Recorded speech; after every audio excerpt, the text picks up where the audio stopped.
Sukses di usia muda dan memiliki paras yang cantik tidak membuat Sinta menjadi wanita yang manja, meskipun ia dibesarkan di keluarga kaya raya. Setelah menyelesaikan pendidikan dan membangun bisnis di luar negeri, Sinta terpaksa kembali ke Beijing karena kabar bahwa ibunya sakit keras dan berada dalam kondisi kritis. Ada sesuatu yang ingin disampaikan oleh ibunya, yaitu menyerahkan sebuah kalung giok kepada Sinta. Siapa sangka, kalung itu mengungkapkan rahasia besar, Sinta ternyata adalah anak yang diadopsi dari sebuah kampung. Ibu angkat Sinta belum sempat mengungkapkan nama maupun ciri-ciri ibu kandung Sinta. Hal itu membuat Sinta kebingungan dan berharap ada petunjuk untuk menemukan ibu kandungnya. Sinta memutuskan untuk kembali ke kampung halaman, tempat ia mungkin bisa menemukan jawaban. Namun, hidup di sana tidak mudah. Sinta harus bekerja sebagai pelayan di sebuah rumah makan kecil, tetapi penghasilannya tidak cukup untuk memenuhi kebutuhan sehari-hari. Bahkan, ia dan ibunya sering didatangi oleh penagih hutang. Penagih itu, yang bernama Dudung, tidak segan-segan menggunakan kekerasan, hingga suatu hari ia menghajar ibu angkat Sinta tanpa belas kasihan. Betapa mengejutkannya ketika Sinta mengetahui bahwa Dudung ternyata adalah ayah tirinya, seorang pria yang selama bertahun-tahun menikah dengan ibunya tetapi tidak pernah memperlakukan ibunya dengan baik. Ibu Sinta selama ini menyimpan rahasia besar tentang masa lalu. Ia dipaksa menyerahkan Sinta kepada orang lain karena terdesak oleh tekanan ekonomi. Namun, cerita yang beredar di desa adalah bahwa ibu Sinta menjual anaknya dan membunuh suaminya demi menikahi ayah tiri Sinta. Tuduhan ini membuat ibu Sinta dikucilkan oleh warga desa. Ayah tiri Sinta juga terus-menerus menyiksa ibunya, terutama saat ia meminta cerai. Ia mengancam akan menemukan dan mencelakai Sinta jika ibu angkatnya berani meninggalkannya. Saat kembali ke kampung, Sinta bertekad membantu ibunya keluar dari penderitaan. Dalam salah satu konfrontasi, Sinta akhirnya berdiri menghadapi ayah tirinya. Ia berjanji akan melindungi ibunya dan menghadapi ancaman pria tersebut dengan penuh keberanian. Sinta bahkan meminta sekretarisnya di kota untuk membawa sesuatu yang mungkin dapat membantu menyelesaikan masalah ini. Setelah kembali ke kampung halaman, Sinta bersama ibunya kembali menghadapi kekejaman ayah tirinya. Suatu hari, pria itu memukul Sinta hingga terluka parah. Bahkan, belum puas menghajarnya, ia masih berusaha melukai Sinta lebih jauh. Namun, tiba-tiba ayah tirinya menerima telepon dari seseorang yang memintanya untuk meninggalkan Sinta dan ibunya. Akhirnya, pria itu pergi meninggalkan mereka. Beberapa waktu kemudian, Sinta menerima telepon dari perusahaan tambangnya. Ia mengetahui bahwa salah satu tambang milik perusahaannya terletak di desa tempat ibunya tinggal. Sinta memutuskan untuk menyamar sebagai pekerja tambang guna menginspeksi lokasi secara langsung. Hampir 1 minggu bekerja sebagai buruh tambang, Sinta mulai merasa lelah. Bahkan pundaknya terluka akibat beban berat yang harus ia pikul setiap hari. Betapa terkejutnya Sinta ketika mengetahui bahwa ayah tirinya adalah kepala mandor di tambang itu. Dengan kekuasaannya, pria itu sengaja membuat Sinta menderita. Ia memperlakukan Sinta seperti budak, mengancam akan memotong gajinya jika ia tidak mengikuti perintah. Ayah tirinya bahkan dengan terang-terangan memprovokasi Sinta, mengatakan bahwa tambang itu sepenuhnya di bawah kendalinya. Sinta yang merasa ada kejanggalan di tambang tersebut mencoba menggali informasi tentang tindakan licik ayah tirinya terhadap para penambang.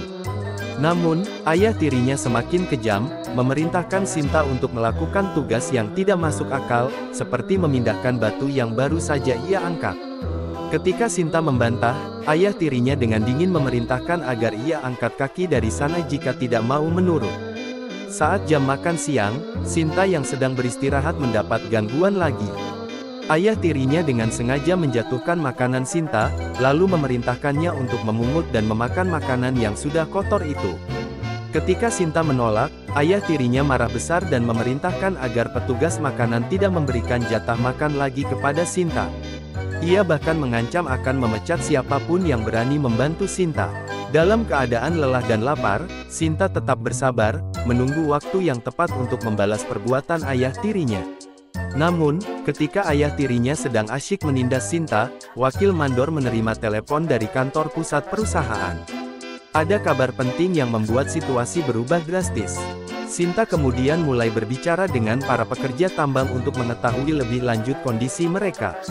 Ia mengetahui bahwa para pekerja hanya menerima upah sekitar 3 juta rupiah per bulan, itu pun sering terlambat. Bahkan, banyak pekerja yang terpaksa berhenti karena berbulan-bulan tidak menerima gaji. Sinta bertekad untuk mengambil tindakan terhadap semua ketidakadilan ini, terutama untuk menghentikan kekuasaan ayah tirinya yang telah menindas banyak orang. Mendengar pernyataan tersebut, Sinta terkejut. Meski enggan terlibat masalah lebih jauh, ia tetap memutuskan untuk kembali bekerja karena merasa tugasnya di tambang belum selesai. Siang itu, Sinta terus melanjutkan pekerjaannya. Namun, malam harinya, ia diam-diam mengikuti ayah tirinya dan menemukan fakta mengejutkan, ayah tiri Sinta telah melakukan kecurangan besar di tambang. Beberapa truk pengangkut telah dikerahkan untuk mencuri hasil tambang. Sinta merekam aksi pencurian tersebut sebagai bukti kesalahan ayah tirinya. "Cepat angkut, jangan sampai ada yang melihat," teriak ayah tiri, mengatur operasi ilegal itu. Di rumah, ibu Sinta mulai cemas karena Sinta belum juga pulang hingga hampir pagi. Khawatir terjadi sesuatu, ibu memutuskan untuk mencarinya. Sementara itu, Sinta, yang sudah tidak tahan dengan tindakan ayah tirinya, akhirnya menghadapi pria itu secara langsung. "Berikan ponsel itu padaku," bentak ayah tirinya. "Tidak akan, rekaman ini sudah kukirim ke perusahaan.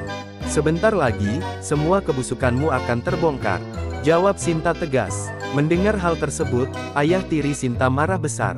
"Kalau rahasiaku terbongkar, jangan salahkan aku kalau aku patahkan mulut dan tanganmu," katanya sambil menyerang Sinta secara brutal.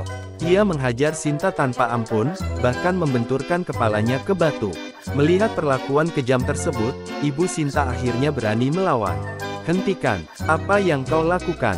teriaknya sambil mendorong suaminya. Namun, bukannya berhenti, pria itu malah melempar batu ke tubuh ibu Sinta dengan sengaja. Tak tega melihat ibunya terus disakiti, Sinta akhirnya menawarkan sebuah kesepakatan. "Aku akan menyerahkan rekaman itu, tapi lepaskan ibuku sekarang juga," kata Sinta. Ayah tirinya setuju, namun tetap memerintahkan anak buahnya untuk menjaga Sinta. Sebelum menyerahkan rekaman, Sinta meminta ibunya pergi dari tempat itu terlebih dahulu. "Ibu, percayalah padaku, aku sudah menghubungi orang dari perusahaan. Mereka akan segera datang. Tolong temui Rama, rekan kerjaku," pinta Sinta. Awalnya, ibu Sinta menolak meninggalkan putrinya. "Nak, cukup sekali ibu kehilanganmu. Kali ini, ibu tidak mau pergi tanpamu." Namun, Sinta meyakinkan ibunya bahwa ia akan baik-baik saja. Akhirnya, ibu Sinta mengikuti permintaan Sinta dan pergi meninggalkan lokasi tambang untuk menemui Rama. Di sisi lain, Sinta tetap berusaha menahan tekanan dari ayah tirinya, sementara ia menunggu kedatangan pihak perusahaan untuk mengungkap seluruh kecurangan yang dilakukan di tambang tersebut. Di kota, Sinta membocorkan semua kebusukan ayah tirinya dan meminta Rama segera menolongnya. Khawatir sesuatu terjadi pada Sinta, Rama langsung meminta ibu Sinta untuk membawanya ke lokasi tambang. Sementara itu, Sinta ditahan dan disekap oleh anak buah ayah tirinya. Mereka dengan kasar menggeledah Sinta untuk mencari ponselnya. "Lepaskan aku, jangan sentuh aku," teriak Sinta. "Kalau begitu, cepat serahkan ponselmu. Jika tidak, kami akan menggeledahmu lebih jauh, bahkan melepas pakaianmu jika perlu," ancam mereka. Akhirnya, anak buah ayah tirinya menemukan ponsel itu dan menyerahkannya kepada bos mereka. Namun, mereka tak dapat membuka kunci ponsel Sinta, yang membuat ayah tirinya marah hingga membantingnya ke tanah. Saat subuh, bos ayah tiri Sinta turun langsung ke tambang untuk memeriksa situasi. Ternyata, selama ini ayah tiri Sinta hanya menjalankan perintah dari bosnya, yang tak lain adalah asisten perusahaan.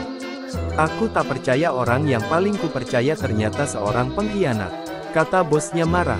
Namun, bukannya peduli, mereka malah terus mendiskusikan hasil tambang curian mereka.